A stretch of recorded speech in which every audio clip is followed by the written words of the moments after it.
எனவே நாங்கள் எப்படி இந்த விடயங்களை எல்லாம் மறந்துவிட்டு எங்களால அடுத்ததை நோக்கி கடந்து செல்ல முடியும் என்ற ஒரு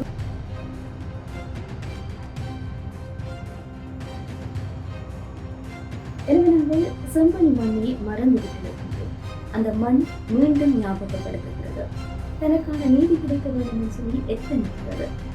மண் நான் இங்கு புதைக்கப்பட்டிருக்கிறேன் என்பதை எலும்புக்கூடுகள் வழியாக மீண்டும் சொல்கிறது. நாங்களும் நிலத்துக்காகத்தான் போராடி இருக்கின்றோம். ஆனால் அந்த நிலம் தற்போது மீண்டும் சாட்சியமாக விளங்குகிறது.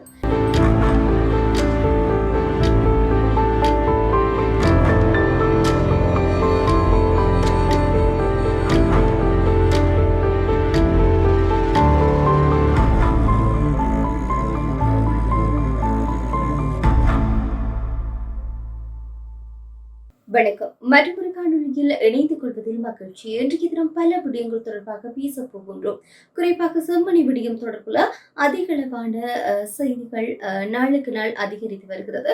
அதிலும் குறிப்பாக எவ்வாறான அகழ்வு பணிகள் முன்னெடுக்கப்பட்டிருக்கிறது, அதற்கு எவ்வாறான முன்னெடுப்புகள் மேற்கொள்ளப்பட்டிருக்கிறது, புது புது விடயங்கள் எல்லாம் தகவல்கள் வெளிவந்து கொண்டிருக்கிறது. அதன் அடிப்படையில் செம்மணி சித்துப்பாத்தி மனித புதைக்குழி வழக்கினுடைய 2ஆம் கட்டத்தின் 9ஆம் நாள் வெள்ளிக்கிழமை யாழ்ப்பாண நீதவான் ஆனந்தராஜா முன்னிலையில் மேற்கொள்ளப்பட்டிருக்கிறது. அதே நேரத்தில் தொல்லியல் துறை பேராசிரியர் ராஜ் சோமதேவா, சட்ட வைத்திய அதிகாரி செல்லையா பிரணவன் ஆகியோருடைய பங்கேற்பிலையும் இந்த ஒரு விடயம் முன்னெடுக்கப்பட்டு வருகிறது. குறிப்பாக பல பொருட்கள் நாளுக்கு நாள் ஏதாவது ஒரு பொருட்களோ இல்லாட்டி மனித எண்புக்கூடோ அடையாளம் காணப்படுகிற போது அது இன்னும் ஆழமான மனதை பாதிக்கக்கூடிய விடயமாக மாறிவிடுகிறது. இதே நேரத்தில் பார்க்கிற போது கட்டம் கட்டமாக மேற்கொள்ளப்படுகிறது. 1ஆம் கட்டம் மற்றும் 2ஆம் கட்ட அகழ்வுகள் முன்னெடுக்கப்பட்டிருக்கிறது. 1ஆம் கட்டம் முடிந்தது பின் 2ஆம் கட்டமாகத்தான் முன்னெடுக்கப்பட்ட அகழ்வுகள்ல பல விடயங்கள் தெரிய ஆரம்பித்திருக்கிறது. குறிப்பாக அந்த சந்தேகத்திற்குரியதாக கருதப்படுகின்ற புதிதாக அகழப்படும் பகுதியில சிறுமி ஒருவருடைய ஆடையும் அடையாளம் காணப்பட்டிருக்கிறது. இப்படியாக ஆரம்ப காலத்துல ஒரு பை அடையாளம் காணப்பட்டிருந்தது, புத்தக பை. அதே நேரத்தில் அடுத்ததாக ஒரு பொம்மை அடையாளம் காணப்பட்டிருந்தது. தற்போது சிறுமியினுடைய ஆடை அடையாளம் காணப்பட்டிருக்கிறது. இது மிகப்பெரிய அளவுல ஒரு பேசு பொருளான விடயமாக தற்போது மாறி இருக்கிறது. இதே நேரத்துல இந்த செம்மணி மனித புதைக்குழி தொடர்பாக பலர் கருத்துக்களை வெளிப்படுத்தி வருகின்றார்கள். அதே நேரத்துல சி.வி. விக்னேஸ்வரும் ஒரு கருத்தை வலியுறுத்தி இருக்கிறார். அவருடைய கருத்து தொடர்புல பார்க்கிற போது இந்த செம்மணி மனித புதைக்குழி தொடர்புல முறையான, அதாவது அந்த ஆய்வு மேற்கொள்ளப்பட்டதுல இருந்து அது எங்கு வைக்கப்பட்டுள்ளது வரை முறையான தகவல்கள் வழங்கப்பட வேண்டும் என்று சொல்லி அவர் சொல்லியிருக்கின்றார். மேலும் சர்வதேச மேற்பார்வையின் கீழ் தான் தோண்டி எடுக்கப்பட்டுள்ள எலும்புக்கூடுகளை பாதுகாப்பதற்கு இலங்கை அரசு நடவடிக்கை எடுக்க வேண்டும் என்று சொல்லியும் இதை சர்வதேச சமூகம் வலியுறுத்த வேண்டும் என்று சொல்லியும் அவர் சொல்லியிருக்கின்றார். இலங்கை அரசு அல்ல, சுயாதீன தடயவியல் குழுக்கள் அல்லது சர்வதேச நிபுணர்கள் ஆதார சேகரிப்பு மற்றும் பகுப்பாய்வை கையாள வேண்டும் என்று சொல்லி அவர் சொல்லியிருக்கின்றார்.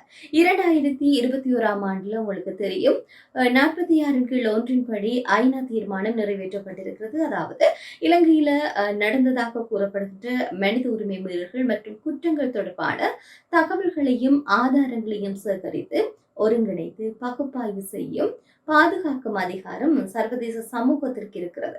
என்னன்னு சொல்லி சொன்னா, அவர்கள் போர்க்குற்றங்கள் இடம்பெற்றதுன்னு சொல்லி அவர்கள் அன்றைய காலத்துல ஆதாரங்கள் இருக்குது அப்படின்னு சொல்லி அறிக்கைகள் கூட வெளியிட்டிருந்தார்கள். ஆனாலும் அறிக்கைகள் வெளியிட்டதன் பிற்பாடும் அது தொடர்பில் அவர்கள் நேரடியாக எந்த விதமான அழுத்தங்களையும் பிரயோகிக்க முடியாதவர்களாகத்தான் காணப்படுகின்றனர். இது ஒரு பக்கம் பார்க்கிற போது சர்வதேச சமூகத்தின் மீதான நம்பிக்கையை குறைத்திருக்கிறது என்று தான் சொல்ல வேண்டும். இப்படிப்பட்ட ஒரு சூழ்நிலையில மனித உரிமை ஆணையாளர் போராட்ட களத்திற்கு வந்திருந்தார். இதற்கு பிற்பாடு அவர் ஊடாக ஏதாவது ஒரு விடயங்கள் வெளிக்கொண்டு வரும், இல்லாட்டி ஏதாவது ஒரு விடயங்கள் மாற்றங்கள் நிகழும் என்று சொல்லி ஒரு சிலர் நம்பிக்கொண்டுதான் இருக்கின்றார்கள். அதே நேரத்தில் பார்க்கிற போது செப்டம்பர் மாதம் அளவில் முக்கியமான தீர்மானம் நிறைவேற்றப்பட இருக்கிறது. இந்த ஜூனுடைய தீர்மானத்திலையும் முழு கரிசனை கொண்டு பல செயற்பாட்டாளர்கள் தமிழ் மக்கள் சார்ந்து இதற்காக முன்னாய்த்த நடவடிக்கைகளை முன்னெடுத்து கொண்டு வருகின்றார்கள். அதாவது ஐநாவில் இலங்கையை போர்க்குற்றவாளின்னு சொல்லி அடையாளப்படுத்த வேண்டும். அதே நேரத்தில் வேறு பல விடயங்களையும் முன்னிறுத்தியும் செப்டம்பர் மாதம் மிகவும் முக்கியமான மாதம் என்ற அடிப்படையில் பல விடயங்களை முன்னெடுத்து கொண்டு வருகின்றார்கள். இது தொடர்பிலையும் குறிப்பிட்டு கூற வேண்டும். இதே நேரத்தில் சி.வி. விக்னேஸ்வரும் சில விடயங்கள வந்து முன்வைத்திருக்கின்றார். அவருடைய விடயம் தொடர்பில பார்க்கிற போது, ஐநா தான் தான் கொண்டு வந்திருக்கின்ற ஆணையை நிறைவேற்ற வேண்டிய நேரம் இதுன்னு சொல்லியிருக்கின்றார்.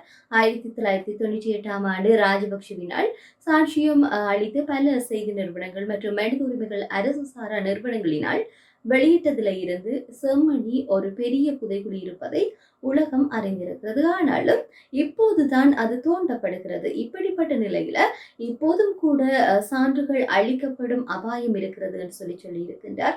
அதே ஒரு கருத்தை வலுப்படுத்தும் விதமாகத்தான் எப்படி அகழ்வு மேற்கொள்ளப்படுகிறது, அது எங்கே கொண்டு செல்லப்படுகிறது என்பது தொடர்பான முழுமையான சரியான விடயங்கள் வெளித்தெரிய வேண்டும் என்று அவர் சொல்லியிருக்கின்றார். குறிப்பாக செம்மணி மனித புதைகுழி தோண்டல்ல ஞாயிற்றுக்கிழமை பார்க்கிற போது 2ஆம் கட்டத்தினுடைய 6வது நாளாக இருக்கிறது. இங்கு குழந்தைகளுடைய எலும்புக்கூடுகள் உட்பட மேலும் பல எலும்புக்கூடுகள் கண்டுபிடிக்கப்பட்டிருந்தன. ஒன்று தெளிவாக புதைக்கப்பட்டிருந்த ஒரு தனித்துவமான நீல நிற பள்ளி பையுடன் இருந்தது.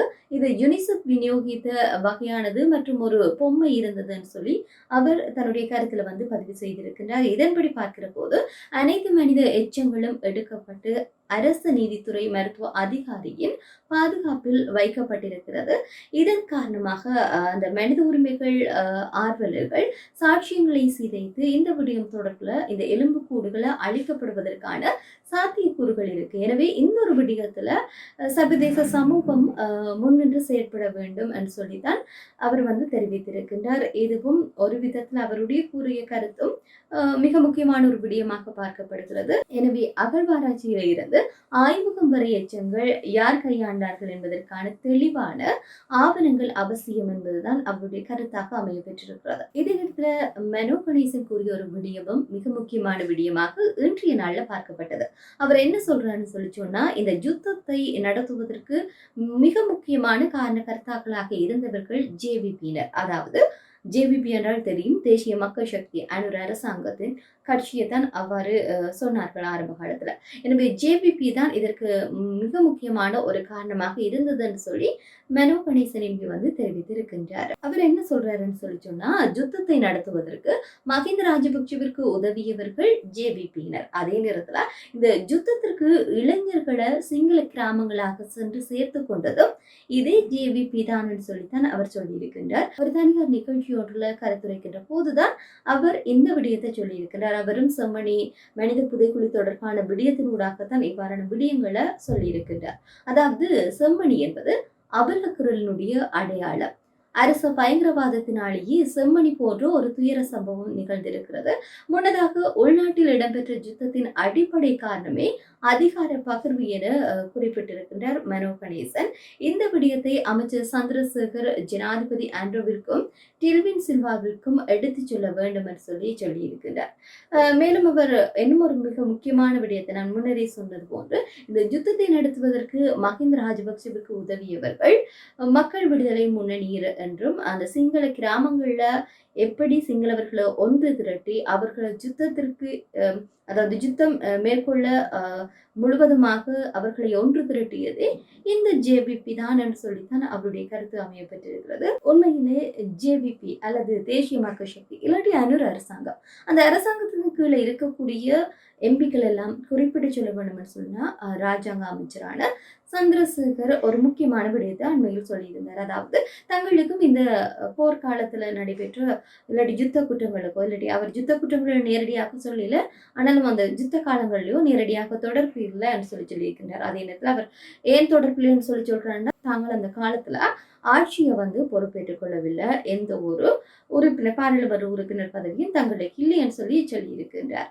எனவே செம்மணிக்கும் தங்களுக்கும் நேரடியாக தொடர்பு இல்லை அப்படின்ற ரீதியில் அவருடைய கருத்து அமைய பெற்றிருக்கிறது. ஆனால் மிக முக்கியமாக அனைவருக்கும் தெரிந்த விடயம் தான், அவர்கள் அன்றைய காலத்துல எப்படியாக போர்க்கொடி தூக்கினார்கள். ஜேவிபி அன்றைய காலத்துல மிக முக்கியமாக செயல்பட்டது. அதாவது இந்த போர்க்காலத்துல திருப்பி தாக்குவது எதிர்த்தாக்குதலை வழங்குவதாகட்டும் பல விடயங்களை செய்திருக்கிறார்கள். அதனூடாக போர் இன்னும் வீரியம் அடைந்திருக்கிறது. இந்த நிலையில குறிப்பாக சந்திரசேகர் அவர்களும் போராட்டத்தின் போது கலந்து கொண்ட புகைப்படங்கள் கூட இணையதளத்திலையும் இன்றையும் பார்க்கக்கூடியதாக இருக்கிறது. ஆக மொத்தத்துல போருக்கு நேரடியாக தொடர்படவில்லை என்று சொல்லி அவர்கள் சொன்னாலும் மறைமுகமாக பல விடயங்கள்ல ஈடுபட்டிருக்கிறார்கள் என்பதையும் இதுல தெளிவுபடுத்திக் கொள்ள வேண்டும். இதே நேரத்தில் பார்க்கிற போது மேலும் பல செய்திகள் வந்தது. அதாவது இந்த பாதாள உலக குழுக்கு செயற்பாடுகளை கட்டுப்படுத்துவதற்கு கால அவகாசம் தேவைப்படுகிறதுன்னு சொல்லி தற்போது அரசாங்கம் தெரிவித்திருக்கிறது. இதற்கு முன்னர் பார்க்கிற போது குறிப்பாக லஞ்ச ஊழலுக்காகவும் பாதாள உலக குழுக்களை ஒழிப்பதற்காகவும் மும்முறையாக செயல்பட்டு வந்தார்கள். ஆனால் அந்த ஒரு செயல்பாடுகள் பலவீனப்படுத்தப்பட்டதாக காணப்படுகிறது. அதற்கு அவர்கள் பல விடயங்களை சொல்கின்றார்கள். அதாவது சுமார் 50 ஆண்டுகளாக இந்த பாதாள உலக குழு செயற்பாடுகள் இடம்பெற்று வருவதாகவும் அதனை உடனடியாக கட்டுப்படுத்திவிட முடியாது என்று சொல்லியிருக்கின்றார்கள்.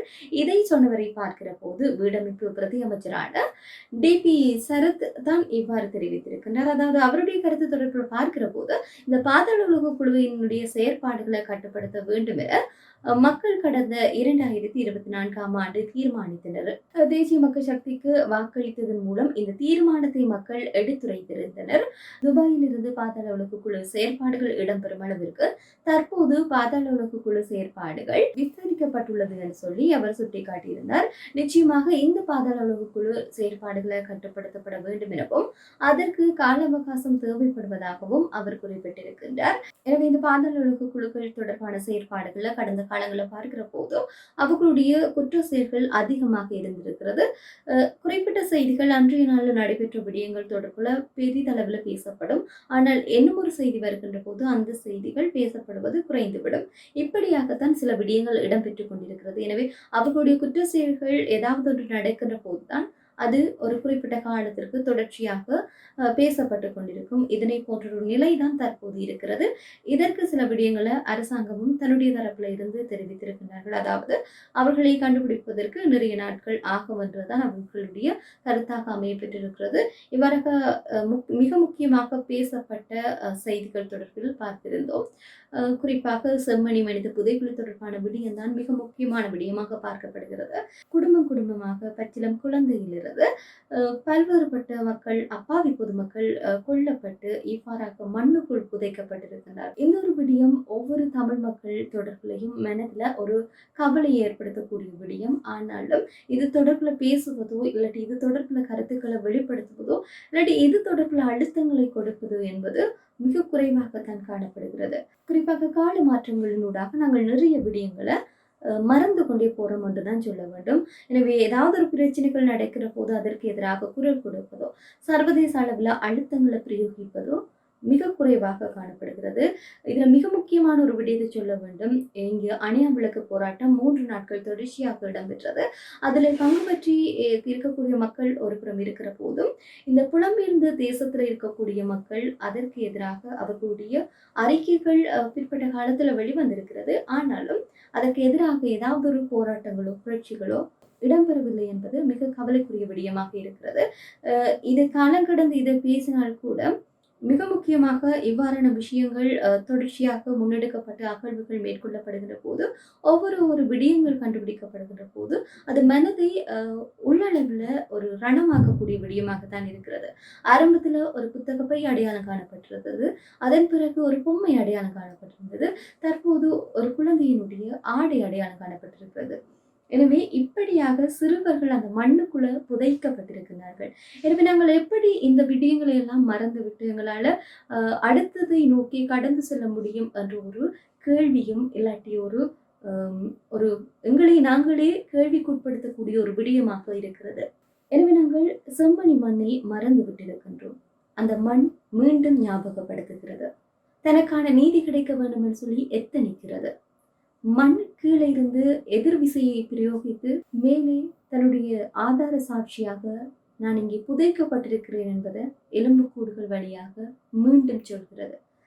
குறிப்பாக இந்த யுத்தமாகட்டும், இது இலங்கையில் மட்டுமல்ல உலக அளவில் மேற்கொள்ளப்பட்டிருக்கின்ற யுத்தங்கள் எல்லாமே நிலத்துக்காகத்தான் மேற்கொள்ளப்பட்டிருக்கிறது. நாங்களும் நிலத்துக்காகத்தான் போராடி இருக்கின்றோம். ஆனால் அந்த நிலம் தற்போது மீண்டும் சாட்சியமாக விளங்குகிறது. இதை நீங்கள் ஒவ்வொருவரும் பேச வேண்டும், சர்வதேச அளவில் எடுத்துச் செல்ல வேண்டும் என்ற ஒரு விடயத்தை மீண்டும் எங்களுக்கு ஞாபகப்படுத்துகிறது. எனவே இது தொடர்பில் நிறைய விஷயங்களை கலந்துரையாடுங்க. உங்களுடைய சமூக வலைத்தளங்களையும் பதிவு செய்யுங்க. உங்களுடைய கருத்துக்களை வெளிப்படுத்துங்க. அதே நேரத்துல ஒரு அழுத்தங்கள பிரயோகிங்க. இவ்வாறாக வெளிப்படுத்துவதனூடாக என்ன மாற்றங்கள் நிகழப் போயிடும் என்று கருத்துக்கள் கூட எழுதலாம். ஆனால் நாங்கள் எதுவுமே செய்யாமல் இருப்பதற்கு, இதை செய்வதனூடாக கூட ஏதாவது ஒரு வகையில ஒரு அழுத்தங்கள பிரயோகிக்க முடியும். அதே நேரத்துல செப்டம்பர் மாதம் அளவில் இடம்பெறக்கூடிய மிக முக்கியமான தீர்மானத்துல எங்களுடைய ஒரு வலுவான கருத்துக்கள நாங்கள் எங்களுக்கு கிடைக்கக்கூடிய தளங்கள்ல எல்லாம் பதிவு செய்ய வேண்டும். எனவே இந்த காணொளிக்கு கீழும் உங்களுடைய கருத்து பதிவுகள இட்டுச் செல்லுங்கள். மேலும் பல விடயங்களை அடுத்த காணொளியூடாக பகிர்ந்து கொள்கின்றேன். நன்றி.